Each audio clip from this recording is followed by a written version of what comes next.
The air is different up here, cleaner, quieter, full of possibility. I stand on bare marble floors high above Mumbai, the city a map at my feet. These homes are more than property. They're sanctuaries, statements, sometimes fortresses. My real work is listening, understanding what luxury truly means.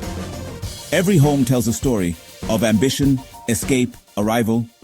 That's the real luxury. Who are these clients? The 1% in India are often self-made. Many are first-generation entrepreneurs, tech billionaires, diamond merchants, pharmaceutical tycoons.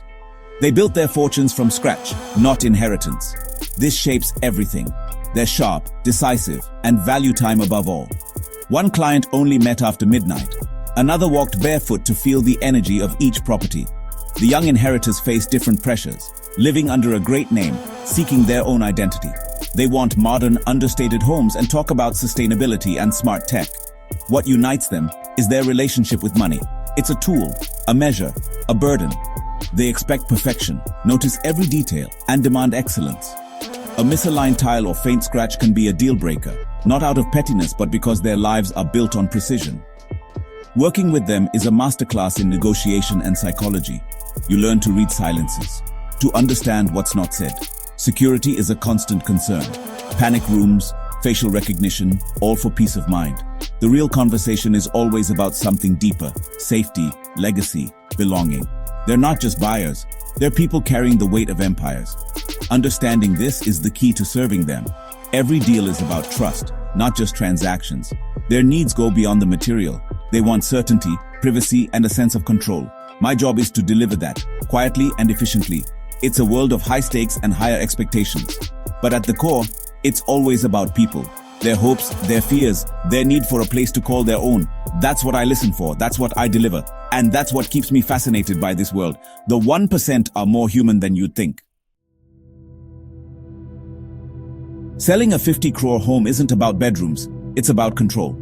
My clients live public lives. Their homes are their only private domain. They want to control light, sound, and especially who enters. Privacy is the ultimate luxury, more valuable than marble or designer kitchens. I once worked with a Bollywood actor whose main concern was paparazzi, not the sea view. We spent days with security experts, designing landscapes for invisibility. The real product was escape, not architecture. Certainty is just as important. No ambiguity, no risk. One client hired engineers to test every inch of a building before buying. For him, eliminating risk was non-negotiable. These desires are rarely stated outright. A complaint about noise is really a plea for sanctuary. Questions about water pressure are about reliability, not plumbing. My job is to translate these subtle cues into real solutions. It's about connecting deep psychological needs to physical space. The home becomes a solution to problems they can't always name. That's the real art of this business. It's not about selling features, it's about selling peace of mind. And that's what keeps clients coming back. Immense wealth doesn't erase insecurity, it often creates new ones. First-generation wealthy clients sometimes feel like outsiders, plagued by imposter syndrome. Some overcompensate with opulent homes, trying to prove they belong. Legacy is a powerful motivator. They want homes that tell their story for generations. I once helped an industrialist build a library modeled after a Scottish castle he'd only seen in a book. Family decisions are fraught. Everyone wants something different, and my role becomes mediator. A big house can feel empty. Wealth can be isolating. I've seen clients lonely in their palatial homes, missing the chaos of their childhood. A home is a refuge, but it can also be a gilded cage. The silence of luxury can be deafening. In the end, happiness isn't guaranteed by square footage. The real challenge is helping clients find connection, not just comfort. That's the true value of a home. No 2 days are the same with the ultra-rich. I've searched for houses with the number 8 in every detail for a superstitious tech entrepreneur. I've designed a climate-controlled mango cellar for a sweet shop magnate obsessed with perfect fruit.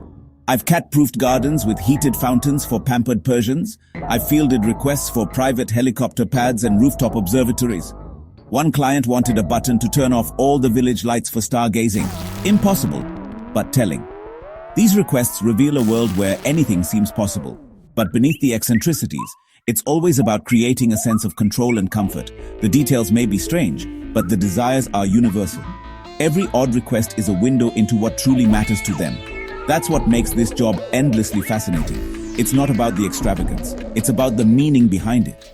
And that's what I remember most. After years in this business, I've learned it's not about property, it's about people. Trust is my most valuable asset, earned by listening and remembering what matters. Luxury is a feeling, not a price tag. Clients walk away from perfect houses that don't feel right and fall for flawed ones with soul. My job is to find that emotional connection, to look beyond marble and square footage. Simplicity is what my clients crave most. A quiet corner, a garden, a kitchen for family meals. The grand gestures are for the world. The simple pleasures are for themselves. Understanding this distinction is crucial. Selling luxury homes is a human business, about psychology, empathy, and relationships. Every client is a new story. Every deal, a new lesson. The biggest secret? It's not about luxury at all. It's about finding a place to be yourself, to build a life, to find peace. That's a universal need, and money alone can't buy it. But if you listen carefully, you can help someone find it. That's the real reward. That's why I do this work. In the end, it's not about the homes. It's about the people who live in them and the stories they leave behind.